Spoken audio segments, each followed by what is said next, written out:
I asked somebody recently on one of my videos if there was any part of what I was talking about that they want me to expand on, and they pointed out about communication. So communication is one of the key areas for veganism and vegan advocacy, because we want people to go vegan. We don't want to push them away. We want to introduce them to the lifestyle. And so basically this is how we interact with people. It's how we talk to people. It's how we engage people. And to be absolutely honest, this is a broad subject because there's so many different interactions that we could have, whether it's family members, whether it's in the workplace, whether it's talking on the street, or whether it's talking to your doctor, or whether it's speaking to your dentist. There are slight different interactions we have, and personally I have my own way of dealing with those different interactions, and over time you'll develop your own. And also I don't necessarily have like a hard and fast rule, so every time I speak to my family I will talk in this way, and every time I speak to people on the street I will talk in this way. But what I'll sort of reveal is the little insights and the little sort of techniques that I do use, and you can kind of pick and choose which ones sort of work for you within your everyday life. So an example would be that I would talk openly and quite directly to people on the street because I know that I only have a short window. I only have a short window to talk to them. Whereas work colleagues and family members, I know that I don't have to sort of reveal the hardcore elements about where animal products come from straight away, because it will ebb and flow. The conversations will come again and will crop up again. So there isn't an immediacy about the conversations. So it's about developing your own skills and finding what works for you. And there are lots of resources out there and lots of different advice on how to communicate. And what I would look up is the work of Dr. Melanie Joy. She does some really amazing stuff about effective communication. And there's lots of other vegan speakers who talk about effective communication and talking to others. Also, there's lots of different YouTubers who have their own styles of talking to people. So go check out people like Earthling Ed, and then also check out people like Joey Carbstrong, James Aspey, Banana Warrior Princess, Humane Hancock. And from their videos, you can it allows you to develop and expand your answers and different ways of answering the way that people interact with you. And those people that I mentioned, there's lots more out there. Just kind of like keep having a look and developing and searching more and more, and then find the people that you resonate with. And also, as you're going, what you'll find is that you will find your most effective form of communication. You'll know that speaking to people on the street and you're handing them a leaflet, the quicker that you can let them know that eating animals is not biologically necessary, the quicker you can say, why would you choose to kill, or why would you choose to pay people to kill animals when you don't need to? And personally, I like to talk about dogs as soon as possible, because highlighting the fact that we treat dogs and pigs differently for no real reason, and sort of like, why don't you eat dogs? Those kind of things. Personally, I find with people on the street, asking those quick questions very early on leaves a stronger impact with those people. Examples of me speaking to the public are on lots of my videos. We're just growing awareness about where our food products come from. Yeah. Do you know what a vegan is? I do. Yeah? The trouble is, I like my meat. You do, yeah? I do. Can you kill animals yourself? No, I couldn't do that. Would you eat a dog? I was hungry enough, yeah. Would you in the UK if they were selling it? No. Why not? Did you know that God made animals for us to eat? God did? God made animals for us to eat. But it's interesting because biologically we don't need to. And have you had any pets before? Yes. Would you eat them? No, but they're my pets. But why not? So if God intended for us to eat animals, did he say we eat all animals but apart from cats and dogs, or did he say animals are there to be eaten? He said animals are there to be eaten. So it's interesting that in the UK we won't eat cats and dogs, isn't it? No. Yeah, it is right. Yeah, I'm so vegetarian. oh, great. So, yeah. So what would stop you going vegan? Could you see the benefits of a vegan lifestyle? Yeah, I could. Yeah. I'm a healthy guy myself. Yeah. I do find that if I don't eat meat, I tend to crave it. I've tried going days without eating meat, but I don't know. Yeah, I can see. You see the benefits? Yeah, 100%. What about health or animals? Yeah, 100%. Yeah. I mean, it's obviously more sustainable and all that kind of stuff. On an environmental level? Yeah, on an environmental level. On a health, do you know anything about the health side? Yeah, definitely. It constitutes a healthy diet. And also I've given a whole talk about vegan activism and different approaches and different ways to communicate and different activism that you can get involved with, and sort of confidence boosting and that kind of thing. So within that there will be, and I definitely know there's lots of interactions I've had with the public, and you can kind of have a little look into my style. Some of the things I really like to talk about with the public and everyone essentially is I like to talk about the age of the animals. I like to talk about the fact that male chicks are killed in the egg industry. I like to question people about their views about artificial insemination, about the fact that we use gas chambers, the fact that we electrocute animals as like a form of stunning in like electric baths. I like to ask people, as you'll see if you've seen some of my videos, I like to ask them, would you eat a dog? And if not, why not? I also like to clear up the health point of view very early on. So getting the other person to realise that you don't need animal products, and that then essentially they're making a choice whether they want to contribute to harming animals or not, when they can choose not to eat the animals. They can choose the more compassionate option. Every time they eat food, they have a choice. It's not a necessity to eat animals. This is something that people don't know, or they do know and they just choose to ignore it. As I said, I did a whole talk on effective activism and the ways of dealing with the public.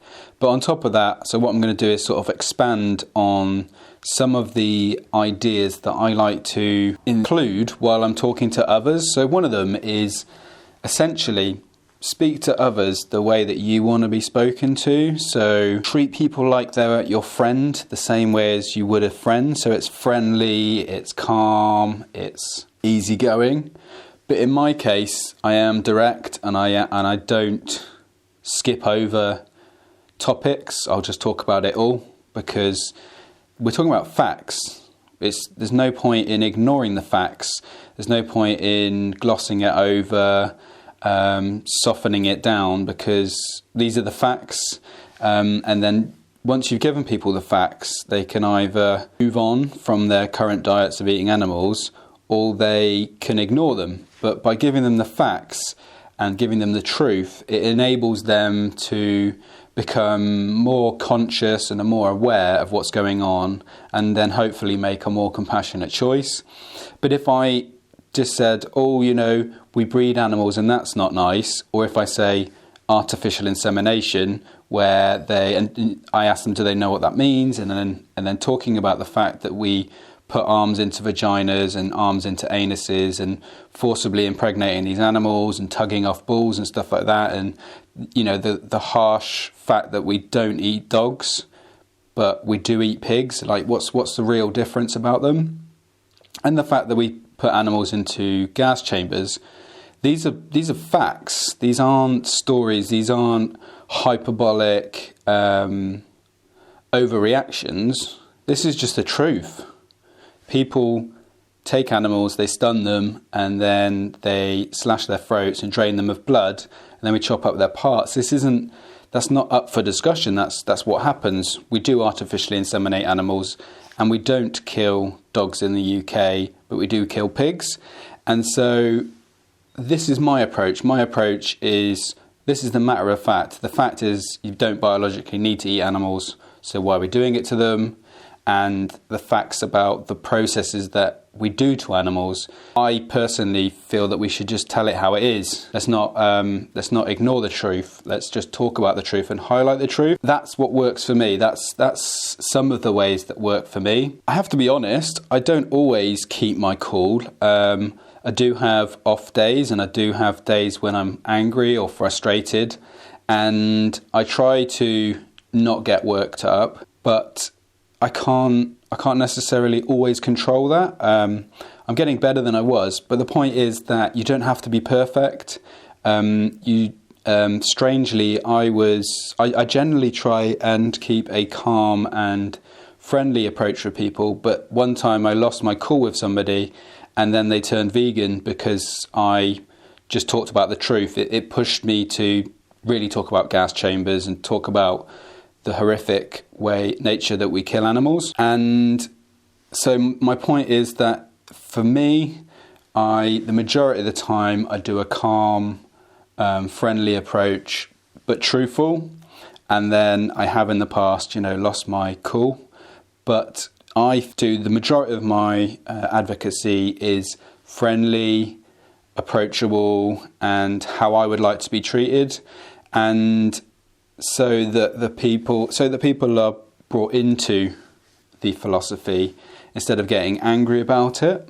One of the key things is being patient, and this will come into the longer you're vegan, the more you'll hear the same questions over and over again. So instead of being short-tempered or angry at people for asking, the common questions of where'd you get your protein, or another one of humane slaughter, or what's another one? Lions eat meat, or our ancestors ate meat.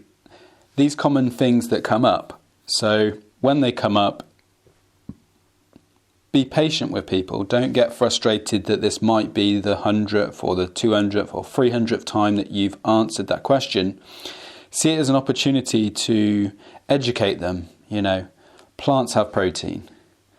You're not a lion, and you're not replicating everything a lion does. And I notice that you've got clothes on and a phone. So why, if you're saying that lions eat meat, I'm saying that lions don't wear clothes. So why are you choosing that one attribute? And our ancestors did lots of things that actually we don't do now. That's why we evolved. We don't live in mud huts anymore. We don't live in caves anymore. So obviously we evolved in that aspect. So why are we not evolving with our food aspect? But I've done lots of videos on how to answer these common questions and the common questions that come up. And Earthling Ed has a really good free ebook that answers 30 of the common questions. But ultimately what you'll do with time is you'll cultivate your own responses. But with them, so when you have heard where'd you get your protein from the 200th time, it's about replying calmly and friendly. Well, I actually get my protein from plants. Have you ever considered all the steroids, all the animal hormones, the chances of Campylobacter, or the fact that the World Health Organization have classed processed meat as a group 1 carcinogen, meaning it causes cancer? Have you ever taken that into consideration to not eat meat as well? If you're questioning about the amount of protein that's in plants, have you looked a little bit deeper into what's really in the animal products that we eat? And so what you've done is you've turned the question into a question back to them as to, if they are concerned about health and protein, then they should also be concerned about the real ingredients and the real components of the food that they're eating. Ultimately, what you'll do is you'll take bits. Maybe you'll take bits of my advocacy, maybe you'll take bits of Melanie Joy's or any other people that you're influenced by, and then you cultivate it. You sort of turn it into a cake or a pie or a mix of what works best for you and in certain situations. So with my workmates, I'll sort of cultivate conversations and know that I'm there for a long time, so I don't have to get all the facts out in one sentence, and know that I can ask them sort of softer questions over time. But with people on the street and I only have 30 seconds to talk to them, or 15 seconds, I ask them, would you eat your dog? Or what's your opinion on male chicks being killed in the egg industry? And these are what work for me. This is the communication that works for me, and the more friendlier stuff is what I have found best. One of the most direct and instant things that I've seen make people go vegan is the VR headsets. So I've done a few videos of where I've got people's reactions afterwards, but that's only some of the people that I've shown VR. I've had a lot of people, as soon as they take the headset off, go, I'm going vegan, or this is the reason, that's too much, what we're doing to animals, I'm going to go vegan, or this is what I need to make me go vegan. And similarly, like, as I said, for me personally, that's what I found is the most efficient. And what you'll find is with time that you'll develop your own. Maybe it's handing out leaflets, maybe it's sitting on stalls, maybe it's making the best vegan cupcakes in the world, maybe it's working in a vegan restaurant, maybe it's making videos for YouTube, maybe it's making an audio piece for YouTube, maybe it's talking in primary schools with Animal Aid or the Vegan Society or any other charity that that do that kind of advocacy. Over time, what you'll find is that you can try different ones, and then gradually you'll go, this is what is most effective for me, this is what resonates with me, this is what I'm most comfortable with, and this is what I'm going to carry on doing. What did you see? Like, basically the chicken was like, was in the farm. Yeah. And like they're like 6 weeks old, so they're not even little like, babies. Yeah, they're not even like matured yet. Yeah. And like they're just still trying to learn how to walk, and then like they took them and basically took them into like a slaughter place and cut off their necks. Yeah, did they dunk them into water first? Yeah, dunk them into water to drown them. Well, no, they electrocute them. Is that electrocution? Yeah, it's electrocution first, and then they cut their necks. Yeah, it's pretty mad. And then like they cut the necks and they started bleeding. Yeah. And there was just blood everywhere. Minging, yeah? Pretty sick. It's disgusting. It actually is. Have you seen anything like that before? No. No? No. It's funny, isn't it? We haven't seen like... I think we all need to see where it comes from. Yeah. Because it'll put us off. Yeah. Because like it's just horrible really to put the animals through that. It is like it's not right. Do you think you could go vegan in the future? Yeah, definitely. Yeah? No, after seeing that, it would be a very strong consideration. I would take into consideration. Wicked. Consideration or two. Yeah, Cool. Definitely. Because Right. that's really nasty. Like, It is, yeah, and like I was saying earlier, you have to remember every time you eat an animal product, That's the good it comes from places like that, the majority of cases, and like the best thing is just to not be a part of that. Yeah. So in my case, I feel most comfortable doing stalls and showing people the VR, handing out leaflets, and these are also the ones that I've found to be the most effective. Videos are also, for me, one of my most effective things because they're always there and people can sort of check them out at any time. So that's what works for me, making videos and also handing out leaflets at stalls and doing those kind of events. That's what works for me. But I'll leave a list of all the different activism that you could all get involved with now, and then you try it out yourselves and develop your own skills. You develop your own cultivation, your own ideas, add a bit of Melanie Joy, as I said, maybe a little sprinkling of Earthling Ed, some of his answers to the 30 common questions, and then there's so much information out there. There's so many amazing resources to help you, and then you can cultivate and create your own best form of communication. So I hope that is useful to people.